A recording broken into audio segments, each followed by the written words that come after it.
and I will be performing an abdominal assessment on you today. So first, I'm going to just lay you flat. I'm going to have you expose your stomach. So I'm going to pull your shirt up, tuck it right under here. Pull your pants down to the pubic symphysis area. All right, and first I'm just going to inspect the stomach. I'm going to look for any contouring, if it's symmetrical. She does have scarring midline and some sporadic scarring from previous surgeries noted. Making sure that there's no pulsations, that there's no other abnormalities. She is flat, she's not protuberant, there's no other scab scars or open wounds present. So now I will go ahead and listen for, I'm going to auscultate vowel sounds in all 4 quadrants, and then I will listen for any friction rubs, and I'm going to listen to the aortic, iliac, umbilicus, and femoral arteries for any bruits. So.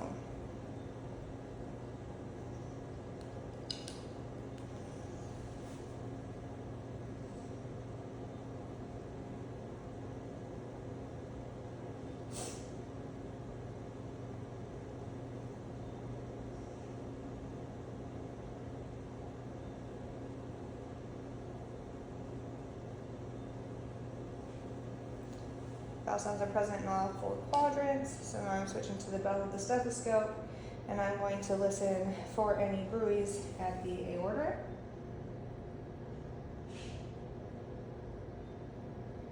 And then at the left and right renal arteries.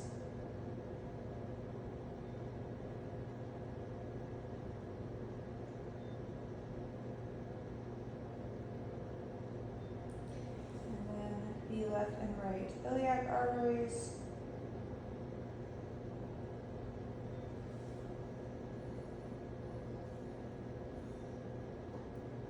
And the left and right femoral arteries.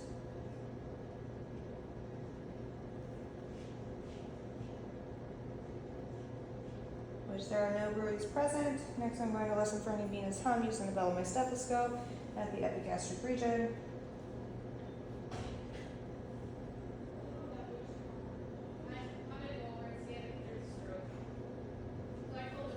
There is no venous hum noted, so this is all normal findings. Next, I am going to percuss in all 9 areas, listening for any tympani.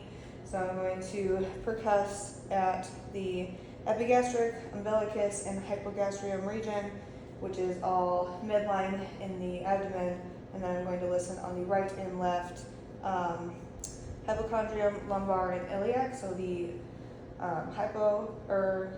hypochondrium is up in the upper right and left quadrant. The middle is the lumbar and the lower is the iliac. So I'm just going to percuss now.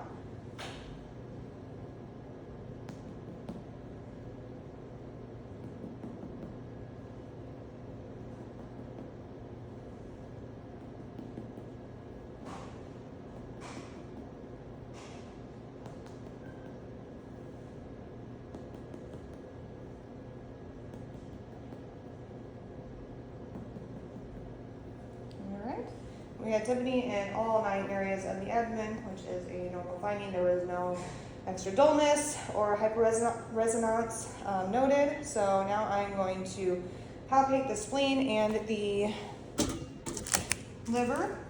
So what I'm going to do is on the right mid-axillary line, slightly lower, I'm going to palpate up and note when I hear dullness, and I'm going to mark that area, and then I'm going to start a little bit higher, right under the right breast, and work my way down with percussion. And once I note the dullness, I'm going to measure the distance between the 2, and that will be the size of the liver. And I will also do the same on the spleen. So starting at a lower position here.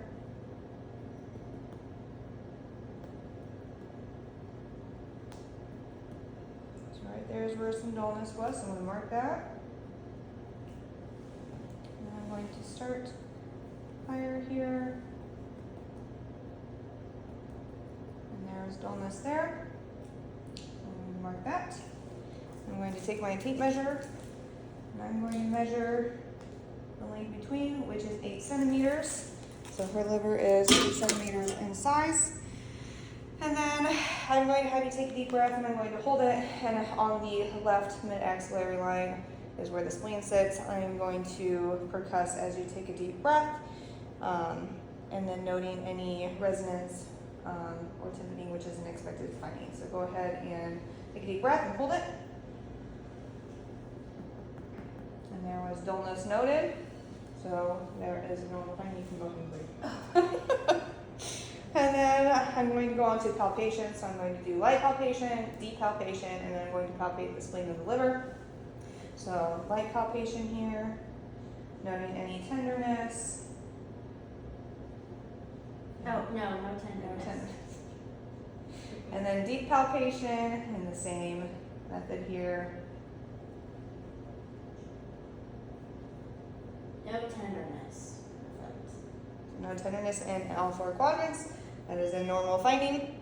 So now what I'm going to do is I'm going to assess the liver edge. So I'm going to use my hooking technique where I am going to hook my hands underneath the right rib cage, and then I'm going to have you take a deep breath, and you should note on this assessment feeling the base of the liver. So, sorry, my hands are cold.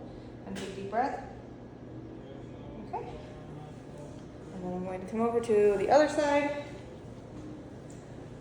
to do the spleen, and I'm going to do this in a bimanual maneuver where I'm going to place my left hand underneath of the patient's lower back, and then I'm going to push in and then take a deep breath, and you can feel the base of the spleen.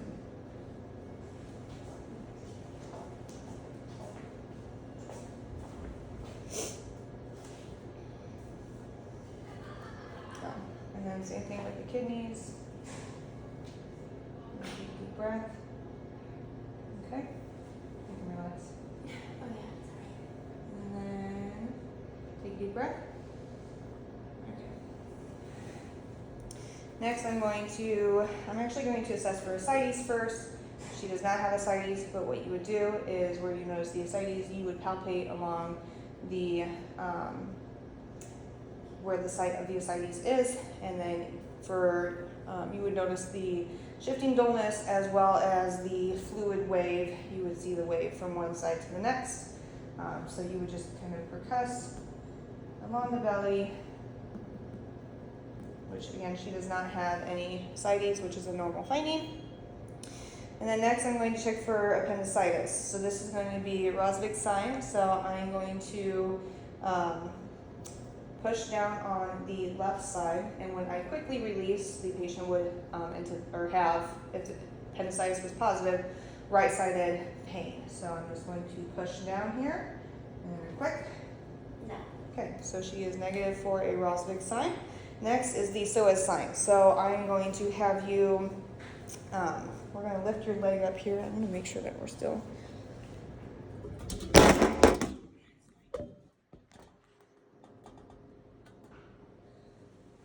So I'm going to lift your leg up and then go ahead and push down, and there's no pain.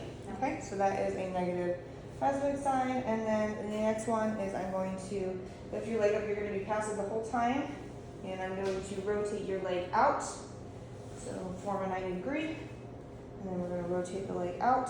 Is there any pain? Nope. Okay, so that is a negative obtruer sign, so she does not have any signs of appendicitis. And then cholecystitis is Murphy's sign, palpating the liver edge. Take a deep breath, and then we're going to watch for any sharp pain with inspiration. You would note this when you're palpating the liver edge as well, but we will do this again. So palpating the liver edge, take a deep breath. Any pain? No. Okay, so then she is negative for any cholecystitis. So next I'm going to have you sit on the edge that way, and we're going to assess for flank tenderness for the kidneys. I'm going to have you turn. Okay, so we're going to lift the shirt up here, and you're going to follow the base of the rib cage. So your kidneys sit about here. And I'm just going to, with a striking force, tell me if you have any tenderness. No. And then same thing on the other side, following the rib cage, and a quick strike. Any tenderness? No. All right. This concludes the abdominal assessment.